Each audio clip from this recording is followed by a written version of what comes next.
everyone, and welcome to my channel. For those of you who don't know me, I'm John Butero, and not long ago, I was doing a reply video to a YouTube atheist about some of the things that he had been saying, and his name was Timmy Gibson. And I've had more response to that video than any video I've ever done before. As a matter of fact, I've done other videos where I was talking about things about other atheists and things that they had posted. And I had some, a certain number of views and people interested in them, but nothing like this particular video, which leads me to think that Timmy Gibson must have a lot of followers. He must have a lot of people that really enjoy his videos, a lot of people that are counting on him and his methods to try to get Christians to leave the faith. And in the video that I'm talking about, I was exposing some of Timmy Gibson's methods and some of the things that he was doing to try to turn people from the faith. Well, like I said, I've had more reaction to that video than any video I've ever done. And I want to address in this video not Timmy Gibson directly, but I want to address one of the people that responded to my video. And I'm going to read what he told me, and then I'm going to tell you my thoughts on it. And it's all dealing with evolution, because one of the things that I've been saying about the atheists that have been making all these attack videos on Christianity and claiming that Christianity cannot be true and the Bible can't be true, one of the ways they've been doing that is they've been claiming that Christianity has been proven false by science. And they've been saying that, most of them are believing in evolution and claiming that it's a fact. And I've been pointing out that all these things they've been using, from whether it be science or historians or geologists or all this kind of stuff, none of it can be proven true. The scientific theories cannot be proven true. The things that are being said by the historians cannot. And if you really listen closely to what that they are saying, they're telling you that people believe this. So a certain number of scientists believe something, and so therefore they're saying it's a fact if it agrees with them. Certain number of geologists will claim they don't have any evidence for, like, the existence of Moses, so therefore it means Moses didn't ever really live. They just say stuff like that, and then they just go with whatever it is, like it's a fact. Well, I've been criticizing them over evolution, that evolution is a ridiculous theory, and that's all it is. And I've been making the point over and over again that the only evidence that they have for evolution, and I have said this more times than I can even remember, is mutations within a certain type of species. That's what I've been telling them. I've said that what they cannot show is that one species ever became another species. It's never happened. You can see changes within a species, but you cannot find any examples where, like, say, some kind of sea life turned into animal life. And you can't find something where, like, one type of animal became another type of animal. Oh, yes, within the cat family, you'll see changes to different kinds of cats. Within the dog family, you'll see different kinds of dogs. But you won't see a cat turn into a dog. You won't see one species turn into another, like a monkey into a man. It just never has happened. It's going to happen. And there's absolutely no evidence for it. But they go around like, that they're smarter than Christians. They'll demand proof of things about the Bible, but they're only going on flimsy evidence to produce their views about atheism and to claim that the Bible's not true. They make claims by historians saying that the authors of the Bible are not who they're said to be, and all this kind of stuff. But they can't prove this kind of stuff. This is just stuff that they're making up. But they're telling you like it is a fact. Well, anyway, the specific thing that this person was coming against me on was the theory of evolution. And he's trying to prove to me that evolution is a fact and that I am somehow dumb, like I don't understand anything about it. And he does. And this enlightened atheist is going to set me straight. I'm not going to mention his name because he is just a viewer and he's somebody who wrote me a message. It was a nasty message, but it was just a message. And I appreciate the fact that he took the time to watch the video. I'm assuming he did, and to comment on it, even if I think that the comment was a nasty comment. But you know what? I can take it. I mean, I've been having to deal with nasty comments from people all my life, and so be it. But anyway, I'm going to read what he said, and then I'm going to tell you my thoughts on this. What he said to me was wrong, just like everything else you've ever said in your life. Now, it's the funny thing about that is that comment there actually makes my point about what atheists do. They make claims they cannot back up.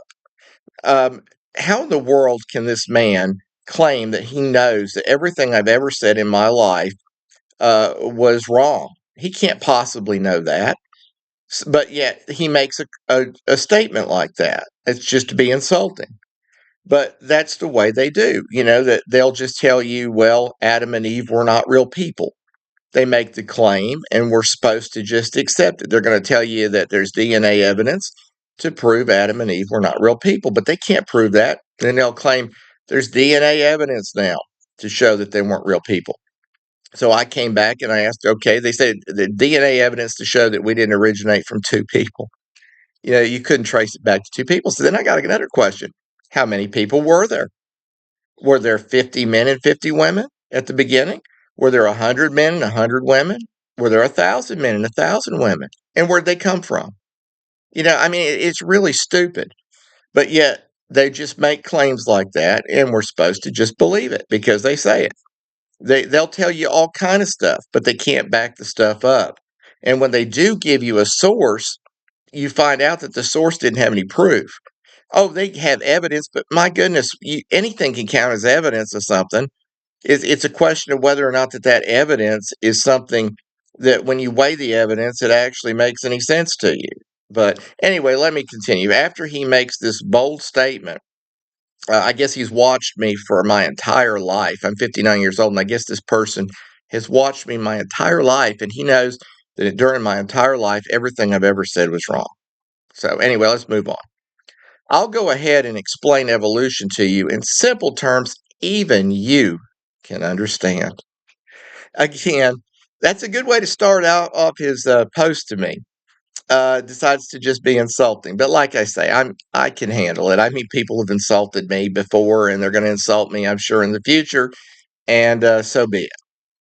Anyway, let's listen to this brilliant atheist try to explain to me how I have been wrong about everything. He says, "Say I'm a farmer." Okay, I'm a farmer. Just couldn't resist that one. Say I'm a farmer. I have a field of corn. When I harvest that corn, I have to replant some of it, or I won't have a crop next year. Well, I guess that makes sense, right? If I replant only the smallest, weakest, driest ears of corn, then my next crop will average out smaller and weaker and drier. That's no good. So instead, I replant the biggest, juiciest, best ears of corn. If I do that each year, then over time, the average size of the juiciest of my crops will increase. But then, after 10 years, we get hit with the blight. Fungus is destroying the crops. So I only replant the ears that best resisted the infection. And after 5 to 10 years, my crop has built up an immunity to the disease. Behold, every family line of corn I'm growing is one that didn't die from the blight. But then we have a drought. So I shift my focus and only replant those family lines of corn that use less water while still being blight resistant and juicy. And after about 20 to 25 generations, the corn I'm planting would be so different from my first crop that I wouldn't be able to pollinate them with pollen from back then. That corn is now a different species. Isn't that amazing? It just proves me wrong, doesn't it? Anyway, let's continue. This isn't a hypothetical. See? We know evolution is real because this happened more than once. Potatoes, bananas, cows, even humans have all been subject to this exact scenario multiple times in recorded history. If evolution wasn't real, there would no longer be potatoes or corn or bananas or dogs or humans. They'd all have died out. Wow. Boy, that sounds so smart, doesn't it? And he really did take the time to really simplify it because he had to talk down to me. I mean, I'll give him that, boy. He talked down to me. He brought it down to real simple terms. Let's continue. And because evolution is a cornerstone of biology, if evolution wasn't real, several important things wouldn't work. Uh, Paternity tests are built on evolution. If evolution was fake, they wouldn't work at all, but they do work. So evolution is at least mostly true. Now, I like that, mostly true. If it's not entirely true, then it doesn't work. Now, what I mean by that is, in order for evolution to be right by what the scientists say, it has to be entirely true. The entire theory has to be true, that all life started in the sea as a microscopic organism, because that's what they claim. And so what he's described mostly, and that's what he calls this mostly, and actually it isn't even mostly true. It isn't even close to being mostly true, but that's what he says. So let's continue here.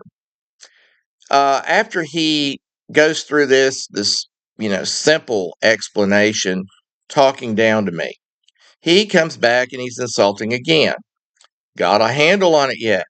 Good. Don't make me come back and explain it again. I don't have enough crayons to do this on the regular. Well, isn't that amazing? Well, I appreciate the fact that this kind hearted atheist took the time to explain all of this to me in simple terms, because I don't know what I would have done without him being able to explain this to me on such simple terms. And of course, was that enough to straighten me out? Well, I did answer him, and this is what I said to him. And by the way, I was basically being sarcastic to him. I normally wouldn't talk to somebody who would write me like this, but I was being sarcastic basically because of the way he responded to me. So here's what I said to him. I said, wrong, just like you've been wrong about everything you have ever said in your life. LOL. I wanted him to know I was just kidding. Here is the problem with your analogy.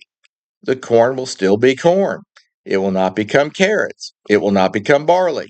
Evolution claims microscopic sea creatures turned into different sea life, and that sea life turned into different land animals, including men. There is no evidence for that. Got a handle on it yet. Don't bother with crayons. I do not think you're smart enough to use them based on the response you just gave me. Again, being sarcastic and just being funny and kind of responding to him based on the way he responded to me. If somebody will give me a reasonable response, they're not insulting and so forth, I don't respond to them with insults. But when they decide to do something like that, like I said, I can handle it. People have been insulting me over things I've said all my life. And if you want to come in and you want to write an insulting comment to me, be free, be my guest. You're welcome to do it. If you want to, I appreciate you writing in at all. I really do. And it could have been a much nicer experience, I'm sure, that if you would have just bothered to be more courteous about it. But again, this is the folly with evolution and with the way that atheists do things. They just are making claims they can't prove. And in this case, the person who wrote in did not understand the problems with evolution, or he knew about the problems. Well, that's why he said mostly. It isn't mostly. How do you get mostly about that? That most of evolution is true when they're claiming that microscopic organisms turned into every single sea creature there is. That'd be anything, literally whales or sharks or seals, or even down to things like the crabs or the starfish or anything. It doesn't matter what it is. Anything that is in the water, they believe that a microscopic organism turned into those things, which means that they all have that same common ancestor. And then they believed that the sea creatures came out on the land, turned into all the different land animals, and among them were monkeys. And somehow or another, the monkeys evolved into men. Now, the strange thing about that, on top of all of the other silliness about it, is the fact that when they evolved, they didn't all evolve. Monkeys didn't all turn into men. You still got monkeys. And why is that? Shouldn't they have all evolved? I mean, like the man's corn did? Shouldn't they have all turned into men and all? I mean, why would you still have monkeys left? Why would you still have any of the original creatures left? Wouldn't they all evolve into something completely, different? Wouldn't the old creatures die off? But yet you still got all these different kinds of animals and all these different kinds of living things.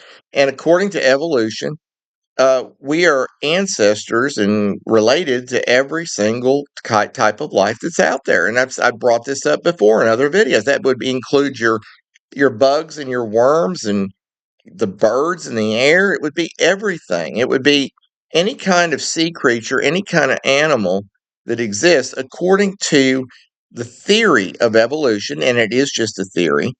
Everything is completely related, and it all goes back to that microscopic organism. They can't prove that, and there is absolutely no evidence for any of that.